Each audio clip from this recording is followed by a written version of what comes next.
যিহেতু আজি দ্বিতীয়বাৰ মাতিছে আপোনাক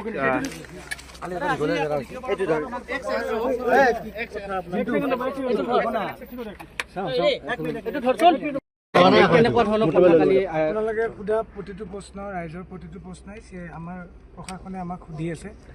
এবাৰ ঘপককৈ ক'ব নোৱাৰি, 12 ঘণ্টা 15 ঘণ্টা জোৰা আমাক জেৰা চলাইছে।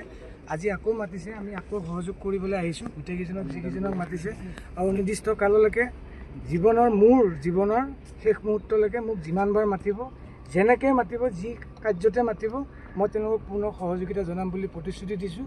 আৰু আপোনালোকৰ প্ৰতিটো উত্তৰ আপোনালোকে অকণমান সময় দিয়ক। এতিয়া তদন্ত চলি আছে, যিহেতু তদন্তৰ কিছুমান তাগিদা থাকে যে চব কথা মুকলিকৈ ক'লে তদন্তত হয়তো কোনোবা জেগাত তেওঁলোকৰ অসুবিধা হ'ব। ক্ষিপ্ৰগতিত আগবাঢ়িছে। ময়ো বিচাৰোঁ দাদাই প্ৰত্যেকটো কথা আপোনালোকে কোৱা প্ৰত্যেকটো কথা ন্যায়। দাদা মোৰো দাদা, যোনে জানে আপোনালোকে মোৰো দাদা হয়, ইমান বছৰে দেখিছে। দাদাই ন্যায় পোৱাটো মোৰ অন্তৰেদি, মোৰ ঘৰৰ, মোৰ আত্মায়ো বিচাৰে দাদাই ন্যায় পাওক। তাৰ কাৰণে মোৰ কৰিবলগীয়া যিখিনি আপোনালোকে যেনেকৈ আহিছে, মোৰ কৰিবলগীয়া যিখিনি প্ৰশাসনক সহায় মই কৰিবলৈহে আহিছোঁ। ক'বলৈ গ'লে মোৰ হাতত কোনো মোবাইল নাই, মোৰ সকলো বস্তু চিজ কৰা হৈছে। কাৰণে মই বাকী খবৰখিনি মই গম নাপাওঁ, আপোনালোকৰ মুখে দিয়ে গম পাইছোঁ। ইয়াত আপুনি গোটেই যিটো বিষয় তাত কাক দোষী বুলি ভাবে আপোনাৰ মতে?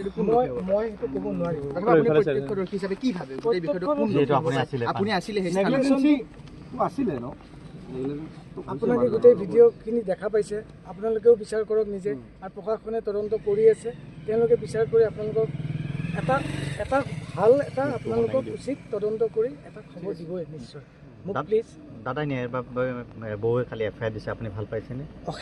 অশেষ ভাল পাইছোঁ। বৌয়ে দিছে। মই নিজে জেগাত, যোনটো জেগাত মই খাৰা হৈ আছোঁ, মই তাত আকৌ আইন বিচাৰি যাব নোৱাৰোঁ। কিন্তু মই মোৰ আত্মাৰ পৰা কৈছোঁ, দাদাই ন্যায় পোৱাটো মই একদম অন্তৰেদি কামনা কৰোঁ।